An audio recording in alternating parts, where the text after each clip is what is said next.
Ready start. महोदय, महादेवी जी ने अपने व्यक्तित्व का स्वयं निर्माण किया और अपने पथ की स्वयं रचना की। अपनी पूरी क्षमता के साथ पथ की बाधाओं को चुनौती देती हुई जीवन में अग्रसर हुईं। उनके अपने पति के साथ सौजन्यपूर्ण संबंध थे, पर पुरुष के अधिकार को नकार कर वे समाज को संभवतः यह बताना चाहती थीं कि नारी पुरुष से स्वतंत्र होकर भी अपना अस्तित्व बनाए रख सकती है और पुरुष निरपेक्ष नारी के अस्तित्व को भी मान्यता मिल सकती है। उन्हें नारी के प्रति पुरुष के दृष्टिकोण पर क्षोभ था। पुरुष ने कभी नारी के अभाव का अनुभव करना ही नहीं सीखा। स्त्री को प्रत्येक पग पर प्रत्येक सांस के साथ पुरुष से सहायता की भिक्षा मांगते हुए चलना पड़ता है। समाज संगठन में नारी अपना निजी योगदान दे सकती है। समाज की समस्याओं का समाधान नारियां अपने ढंग से कर सकती हैं और स्वस्थ संबंधों की स्थापना भी की जा सकती है। पुरुष प्रधान भारतीय समाज में परवस्था और परतंत्रता की श्रृंखलाओं को तोड़कर भारतीय नारी स्वतंत्र जीवन भी जी सकती है। इसको उन्होंने सोदाहरण स्वयं अपने जीवन द्वारा प्रमाणित करके दिखाया। इस प्रकार काम शक्ति ऊर्जा के रूप में विकसित हुई।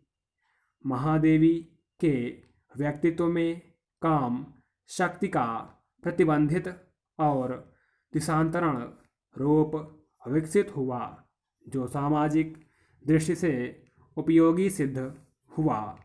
महादेवी जी के व्यक्तित्व में मानसिक द्वंद्व की प्रमुखता बाल्यावस्था से ही देखने को मिलती है। विवाह को अस्वीकार करके स्वयं के लिए द्वंद्वात्मक स्थिति उत्पन्न की तथा परिणामतः उन्हें मानसिक तनाव का सामना करना पड़ा। उनके व्यक्तित्व में भावुकता एवं बौद्धिकता के अद्भुत मेल शिक्षा एवं आध्यात्म के प्रभाव से तनाव से मुक्ति पाने के लिए अलौकिक प्रिय का संबल लिया तथा काव्य के क्षेत्र में रचनात्मक दृष्टिकोण अपनाया। व्यक्ति से समष्टि की समस्याओं के समाधान में स्वयं को व्यस्त रखा और अपनी मानसिक शक्ति का सदुपयोग किया।